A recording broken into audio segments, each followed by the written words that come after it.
The message of the Book of Micah is a complex mixture of judgment and hope.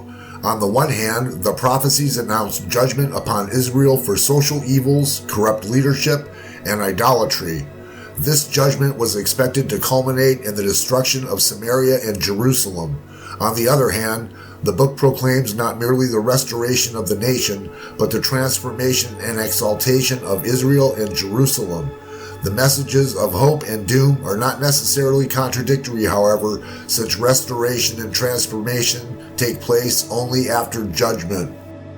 Hear, all ye people hearken, O earth, and all that therein is, and let the Lord God be witness against you, the Lord from his holy temple.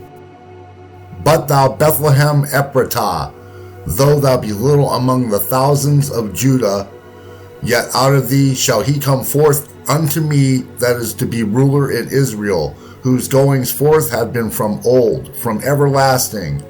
He hath showed thee, O man, what is good, and what doth the Lord require of thee, but to do justly, and to love mercy, and to walk humbly with thy God.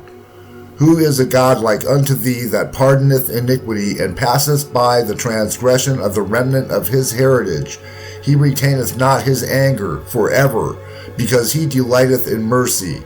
He will turn again, he will have compassion upon us. He will subdue our iniquities, and thou wilt cast all their sins into the depths of the sea. The prophet Micah condemns the rulers, priests, and prophets of Israel who exploit and mislead the people. It is because of their deeds that Jerusalem will be destroyed. The prophet Micah proclaims the deliverance of the people who will go from Jerusalem to Babylon, and concludes with an exhortation for Jerusalem to destroy the nations who have gathered against her. The ideal ruler would come from Bethlehem to defend the nation, and the prophet proclaims the triumph of the remnant of Jacob and foresees a day when God will purge the nation of idolatry and reliance on military might.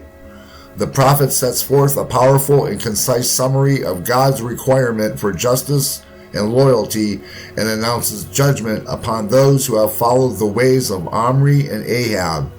The book closes with a prophetic liturgy comprising elements of a lament. Israel confesses its sin and is assured of deliverance through God's mighty acts.